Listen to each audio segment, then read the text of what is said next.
중국 경제가 고꾸라지지는 않는다. 하지만 아픈 데가 많다. 서방에 있는 애널들도 그렇게 보는 것 같아요. 일단 아픈 데는 빨리 잘라내야 된다라는 거예요. 단지가 어마어마 크죠.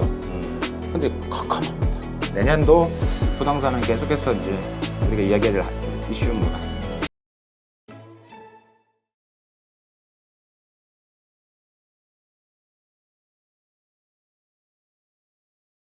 오늘 모신 분은 용인대 중국학과 박승찬 교수님입니다.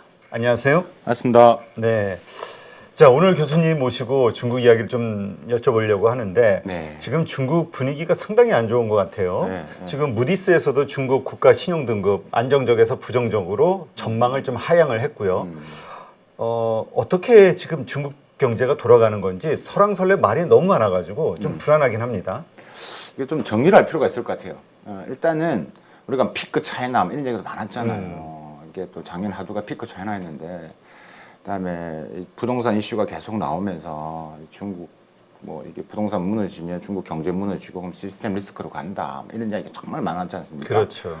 좀 오늘 저는 확신을 하는데 제가 정리를 좀 한다라면, 그러니까 시장이 걱정하는 그렇게 지금 매체에서 이야기하는 중국 경제가 완전히 꼬꾸라지는 것처럼 무너지는 것처럼 보는 것은 안 맞다. 그 이유는 가장 핵심적인 이유를 하나 말씀드리면, 우리 같은 자본주의 사회에서는 정책이 시장을 못 이깁니다. 그렇죠. 근데 중국은 정책이 시장을 이깁니다. 그 말에 모든 의미가 담겨져 있다. 자, 그렇다라면 이번에 그러면 무디스가 지금 뭐 올해 5%는 뭐 사실 5%도 그 전에 같이 방송할 때 저 5% 간다고 분명히 이야기했었습니다. 그렇죠. 예, 했어요. 그때도 야 중국 경제 안 좋은데 막 그랬다면 올해 50%도 제가 보기에는 꾸역꾸역 맞춘 느낌이다. 힘들다는 소리예요. 그러니까 무디스가 지금 올해 하고 지금 2024년, 25년 4%, 다음에 2030년까지는 한 3.8% 이렇게 한다. 그러니까 성장 안 하는 게 아니잖아요. 그러니까 지금 이렇게 좀 떨어진다라는 것들이 있죠. 근데 뭐 S&P나 뭐 지금 피치 같은 경우는 또 양호하다고 이야기를 하고 있거든요. 네. 그러니까 이렇게 설왕설래가 있는 것은 중국 경제가 고꾸라지지는 않는다. 하지만 아픈 데가 많다. 네. 그 아픈 데가 많은데 그 아픈 데가 많은 것 중에 나왔던 게 뭐 부채, 지방 부채 문제, 부동산 문제, 특히 저는 개인적으로 보는 게 민간 투자, 소비. 그러니까 소비가 안 한다는 건 부동산 안 산다는 소리죠. 이게 생각보다 심각하다. 그래서 정리하자면 중국 경제가 저도 지금 지난달에 갔다 왔지만 안 좋습니다. 사람들이 돈을 잘 안 쓴다. 제가 만나오는 친구는 이런 말 하더라고요. 내일 모레 내가 회사에 좀 감은 분위기가 일고 있어. 내가 될 수도 있잖아. 내가 그렇지. 어떻게 집을 사겠니? 똑같은 거야. 나 같은 사람이 대부분이야. 이런 말을 하는 거예요. 그 말에 모든 게 담겨 있거든요. 그래서 그러면 지금 중국 입장에서는 경제가 우리가 외부에서 봤을 때 중국 경제가 확 이렇게 떨어지는 게 아니라 서서히 연착륙을 하겠지만 그 올해뿐만 내년도 부동산 이슈라든지 이런 소비가 계속 문제가 될 것이기 때문에 내년 경제도 그렇게 좋지는 않다. 그렇다고 중국 경제가 확 뭐 3% 바로 때려가냐 그러진 않는다. 네. 중국은 끝까지 그러니까 꾸역꾸역 눌릴 것이다. 이렇게 이해하시는 게 이제 맞다. 그래서 너무 중국 경제를 이렇게 부정적으로 보는 것은 좀 내용을 들여다보면 그렇진 않다. 하지만 아픈 데가 너무 많다. 아픈 데가 너무 많다. 그러니까 하여튼 뭐 중국 정부에서도 그 우리 서운하다. 우리 잘 하고 있는데 뭐 이런 식으로 또 반박을 하긴 했어요. 무디스에다. 네. 그러니까 어쨌든 뭐 이 중국 경제는 계속 발전하고 있다. 그냥 이런 어떤 느낌 그런 걸 이제 강론하는데 일단 중국 정부 말을 외부에서는 너무 안 믿으니까. 그러니까 그 재정부가 뭔가 외교부보다 재정부가 낸 목소리가 있거든요. 네. 그럼 자꾸 무디스에서 지방 부채 자꾸 이야기를 하고 정부 부채 이야기를 하는데 지금 이제 그 내용을 이제 보면 인 거죠. 2022년도 기준 했을 때 지금 지방의 이제 법정 채무가 이제 한 35조 1조 위안 정도 되고 중앙 정부 채무가 25.9조 합치면 61조 위안 된다는 거죠. 야, 그래 따지면 중국 전체 2022년도 중국 GDP가 121조 위안이야. 네. 그럼 한 50% 조금 넘어가. 이게 레드라인은 60% 안 넘어갔잖아. 이걸 주고 망한다 하면 안 되잖아. 이런 지금 논리로 이야기하고 있거든요. 근데 문제는 거기에 숨어 있는 뭐가 있다고요? 음성 부채가 있다라는 거지. 그림자 금융. 그죠. 그림자 금융 플러스 우리가 LGFB라고 하네. 그죠? 그러니까 이게 알 수가 없지 않느냐. 이런 거거든요. 그러면 거기에 대해 재정부가 또 이야기하는 게 이런 겁니다. 아니, 그러니까 제가 보기도 그건 저도 조사를 해서 예전에 칼럼도 썼지만 지금 LGFV에서 중국 정부가 LGFV가 사실 보면요. 이름이 회사 이름이 정말 다양하게 됐습니다. 일반 사람은 알 수가 없어요. 근데 그게 많을 때 한 9천 개 정도 됐거든요. 그게. 근데 지금 정리 작업 뭐 LGFV의 상업화를 통해서 한 4,500개까지 줄였습니다. 네. 줄였고 그럼 자체적인 노력도 있고 그다음에 그것을 상업화 그러니까 PPP를 한다든가 혹은 뭐 자금을 넣어서 좀 변형시킨다든가 이런 작업을 좀 하고 있는 상태이기 때문에 우리가 지금 진행하고 있기 때문에 이게 지금 수술을 나름 진행하고 있기 때문에 이것을 당장 영향으로 본다는 것은 좀 그렇다라고 이제 반박을 하고 있고 제가 봤을 때 뭐 또 아무래도 뭐 중국엔 다른 학자들도 다 중국 괜찮다 이런 식의 얘기를 하죠. 근데 아픈 것을 뭐 숨긴다고 숨길 수 있는 건 아니다. 그렇죠. 예, 그러니까 저는 뭐 제가 느꼈지만 분명히 아픈 데는 있다. 근데 저는 이번에 이 국가 신용 등급이 어쨌든 그런 어떤 하향이 내려오게 되면은 그 채권 금리가 올라가잖아요. 네.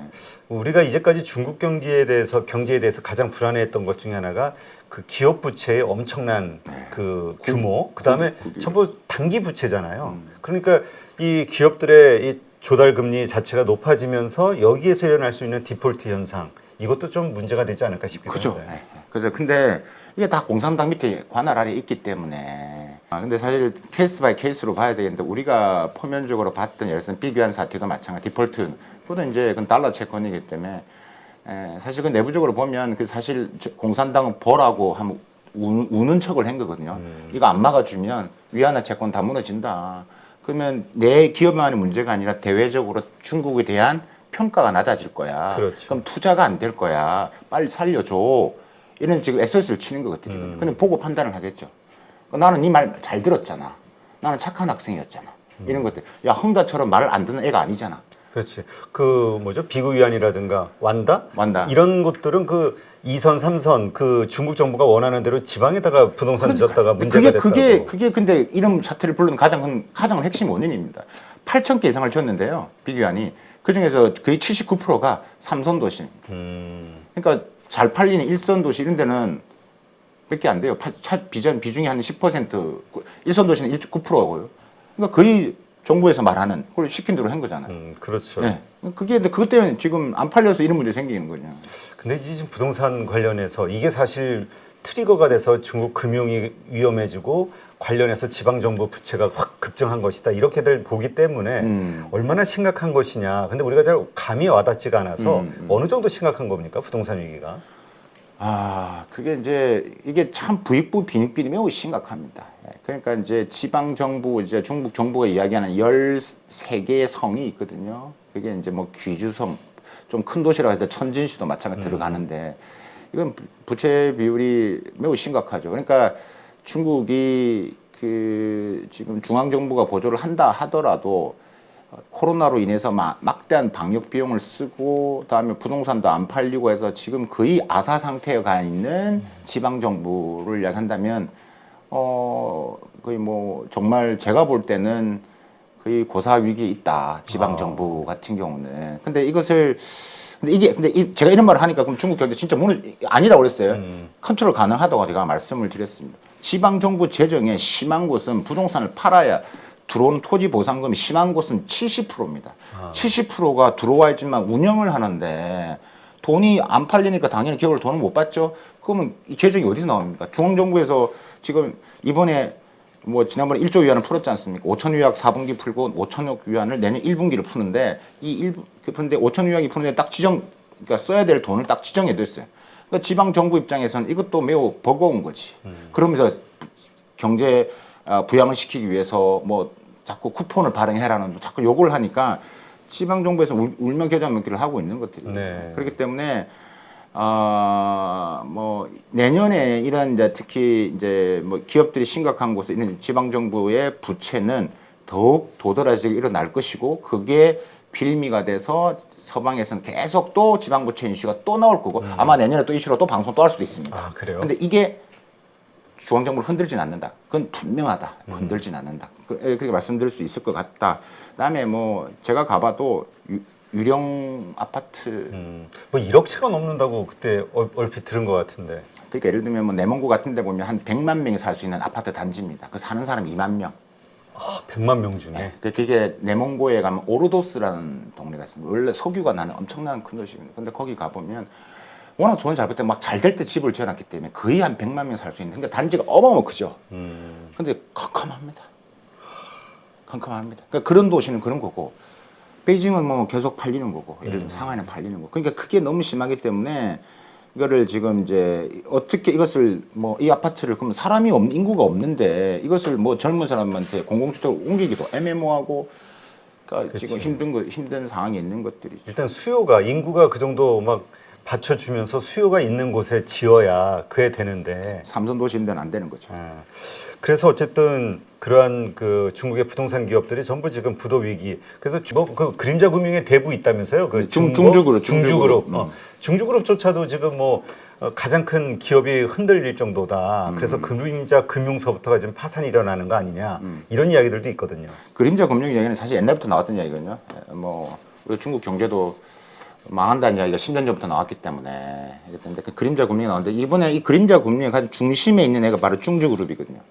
얘가 이제 자산운용사라고. 그러니까 얘가 이제 정식적인 우리가 말하는 뭐 국유의 국유은행도 아니고 하다 보니까 이게 그러니까 보통 그러니까 건설사들이 이제 은행에 돈을 못 빌린다든가 혹은 뭐 더 뭐 힘든 상황에서 이제 뭐 조금 뭐 신용등이 있을 때 돈을 구할 수 있는 데가 그런 데인데 이 중주그룹이 얼마나 크냐 그러면 그 이 중주그룹이 하고 있는 게 뭐냐면 그 돈을 이제 건설사에 돈을 빌려주는 돈을 어디서 가져오냐면 그러니까 우리가 막 재테크 상품이죠. 네. 개인들을 대상으로 하는 그러니까 돈 많은 사람들, 그러니까 자산가들한테 뭔가 팔고 또 기업들한테도 팔고. 이 회사에 투자한 상장사도 한 15개 정도 됩니다. 그러니까 중국의 상장 기업이 여기에도 물려 있는 거예요. 네. 이 상장 기업들. 그러니까 이런 애인데 이 회사가 지금 이제 어니 CEO든 그냥 도망가고 없어요. 그러니까 지금 부동산하고 또 맞물려 있는 거예요.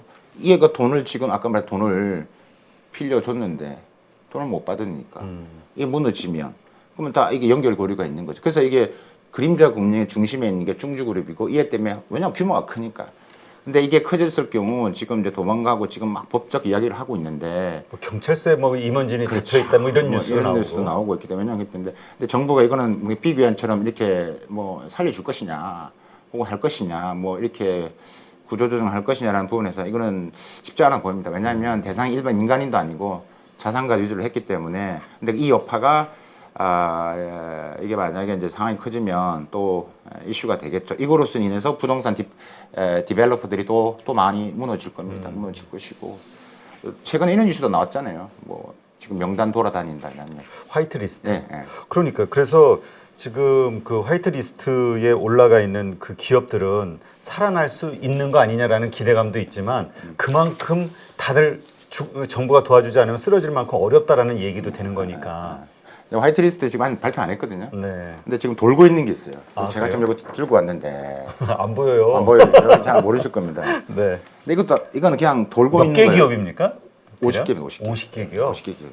와. 그러니까 이 50개 기업인데 이 내용을 조금 설명을 드리면 이 스토리를 좀 이 줄줄이 좀 올라와 있다라고 하는데 이게 조금 더 11월 달로 가서 이 스토리를 좀 들으셔야 돼요.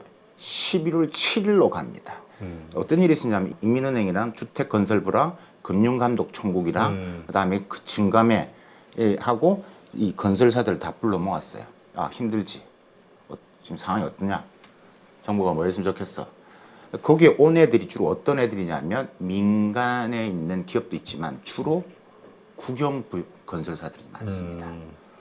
그럼 건설사들이죠. 근데 지금 애들이죠. 그렇게 간담을 했고 쭉 들었어요. 그리고 열흘 후 11월 17일 날 그걸 기반으로 해서 이 정부 주관 부처가 모여서 다시 회의를 합니다.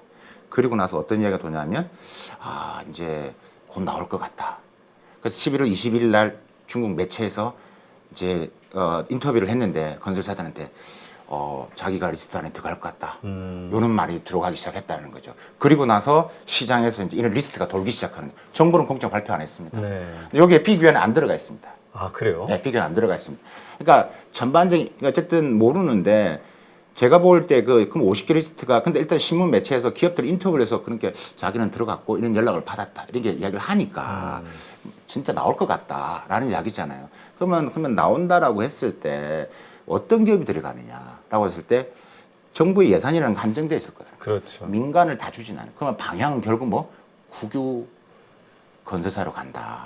그럼 우리가 말하는 왕커라든가 중국 큰 대부분이죠. 그러니까 뭐 예를 들면 전 처음 들어봐요. 왕커라든가 유명 엄청 큰 아, 그래요? 왕커. 국유기업이에요? 네. 그러니까 바오리라든가 뭐 이런 한 5위권 안에 있는 한 5위 10위권 안에 있는 애들이죠. 그러니까 지금 우리가 헝다나 비건 이런 애들은 전부 다 민간 기업입니다. 그렇죠. 사실 중국의 부동산은 국영이 아니라 민간이 다 키워놓은 거예요. 그죠? 그렇죠. 근데 지금 자금줄은 자금의 연못은 한정되어 있는데 그것을 나눠줘야 되는데 그러면 돈이 어떻게 나갈 것이냐? 결국 저희가 보건대는 국영의 건설사 위주로 갈 것이다. 그렇기 때문에 제가 이 50개 부분에서 지금 돌고 있는 부분에서 하나씩 뭐 다 설명드렸지만 결국 그 매출의 기반에서 일단은 매출의 기반을 두고 그 다음에 국영이냐 민영이냐 요걸 또 두고 리스트업을 할 것이다 라고 이제 판단이 되어지고 거기에 따라서 이제 일단은 힘들지 않느냐라고 했을 때 그만큼 상황이 안 좋다는 건 맞죠. 우리가 그거는 뭐 정확한 이야기입니다. 제가 아까 말씀드렸다시피 사람들이 불안해서 일단은 집은 지금 사고 싶은데 지금은 아니야. 그렇지. 돈을 쥐고 있어야 돼. 심리가 죽어 있어요. 심리가 죽어 있기 때문에 불신, 불확실성, 불안감이 있기 때문에 안 쓴다라는 거죠. 내가 만약에 이거 대출 받았는데 내일 모레 내가 회사에서 직장을 잃어버린데 어떻게 대출 갚아? 안 된다. 주변에서 말린다. 이런 거 이게 답이 있기 때문에 하루아침에 바뀌지 않는다는 얘기죠. 그러면 어떻게 보세요? 지금 그 모든 뭐 금융위기의 진앙지로 보고 있는 부동산 위기, 지금 이 화이트리스트 50개가 만약에 선정이 되고 발표가 되고 여기에 대해서 지원이 간다면 그 리스크, 그 위기의 리스크는 진화가 되는 거라고 보시나요? 아니죠. 그래도 부족하죠. 네, 네, 부족하죠.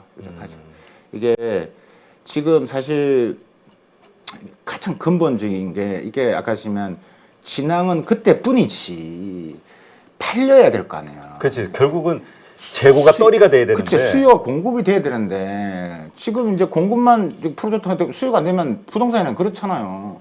근본적인 수요가 안 일어난 이상은 아무리 해도 사람들이 안 사면 지어봐야 의미가 있고 건물을 안 지으면 이 부동산 기업들 힘들 것이고 부동산 기업이 힘들면 지방 정부도 힘들어질 것이고 그래서 뭐 이 이슈가 그다음에 또 이번에 회의를 통해서도 정부가 아까 말씀드렸던 11월 17일 날 하고 여러 가지 이제 몇 가지 이제 제한적 요소를 규정을 이야기를 합니다. 뭐 3가지 넘어야 되지 말아야 될 것 이런 것도 이야기를 하고 하는데 결국은 뭐 중국 전체에서 이 부동산 대출에 갖고 있는 중국 4대 뭐 5대 국유 상업은행의 비중을 따져본다 했을 때 부동산만 보면 한 15%밖에 안 되거든요.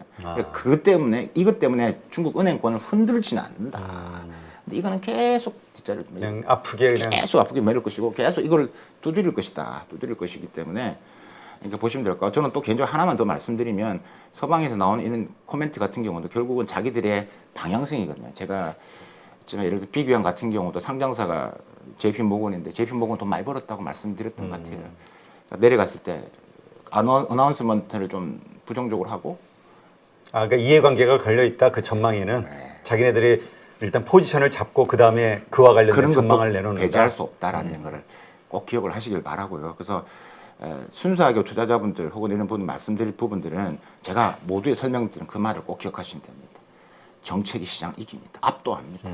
그러면 이제 중국 정부의 정책이 이 화이트리스트를 포함해서 이제 앞으로 나올 것이다. 그러면 지금의 이 불안한 그 위기 공포감은 어느 정도 잠재워질 것이다. 잠재워지는데 뭐 그거는 그냥 뭐 크게 영향을 근데 또 이슈가 또 나온다.